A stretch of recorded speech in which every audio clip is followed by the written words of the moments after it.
ধবধবে সাদা রং, সামনে বিশাল কালো লোহার দরজা, চারদিকে সিসিটিভি। এক ঝলক দেখলে গুলিয়ে যেতে পারে। 5 স্টার হোটেল নয় তো? আড়িয়াদহের মৌসুমী মোড়ের অদূরেই প্রতাপ রুদ্র লেন, আর সেখানেই অবস্থিত জয়ন্ত সিং এর এই বাংলো। আমরা এখানে এসে দেখলাম যে বাংলোর গেটে ঝুলছে তালা। দুধ বিক্রেতা থেকে কোটি কোটি টাকার সম্পত্তি, বাড়ি গাড়ির সঙ্গে দাপট। দাপুটে নেতাদের ছত্রছায়ায় আড়িয়াদহের ত্রাস হয়ে ওঠেন জয়ন্ত সিং, এমনটাই অভিযোগ। তার বাড়ি নিয়েই বিতর্ক। আমি কিছু বলতে পারবো না। দুধ ব্যবসায়ী থেকে রাতারাতি ব্যবসায়ী হয়ে ওঠাটা একটু চোখে লাগে না? লাগে তো, লাগে তো, ঠিকই আছে। এর বেশি আমি বলতে পারবো না।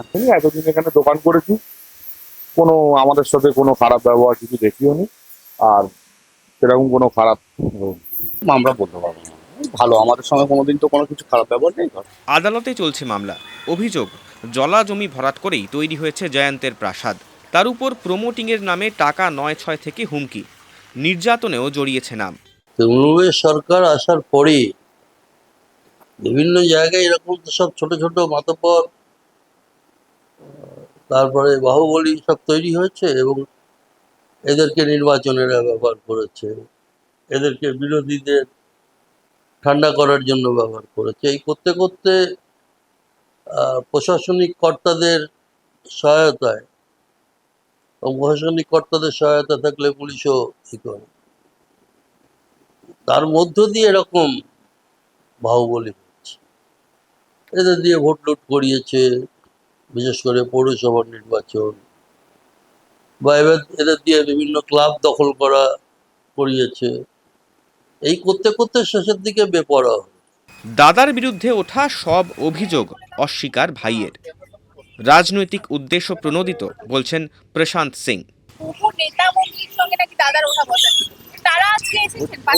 ওঠা বসার মতো কিছু নেই এখানে। যারা ধরো দাদাকে পছন্দ করে না, তারা ধরো মানে চায় না যে ভালো, তারা এই ন্যারেটিভ গুলো সেট করিয়েছে। দাদাকে নিয়ে প্রচুর কথা, জয়ন্ত সিং কে নিয়ে প্রচুর কথা, ত্রাস বলা হয়।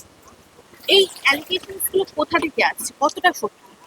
এই ন্যারেটিভ গুলো তো পলিটিক্যালি সেট করা হয়েছে। প্রথম কথা, জয়ন্তকে নিয়ে কি বলছেন কামারহাটির বিধায়ক মদন মিত্র? ইন্দিরা গান্ধী, রাজীব গান্ধী, নরসিংহ রাও, অটল বিহারী বাজপেয়ী সবার সঙ্গে ছবি আছে। তাহলে এতে কি প্রমাণ হয় যে এরা আমার খুব ঘনিষ্ঠ? জয়ন্ত সিং আমার কামারহাটি বিধানসভার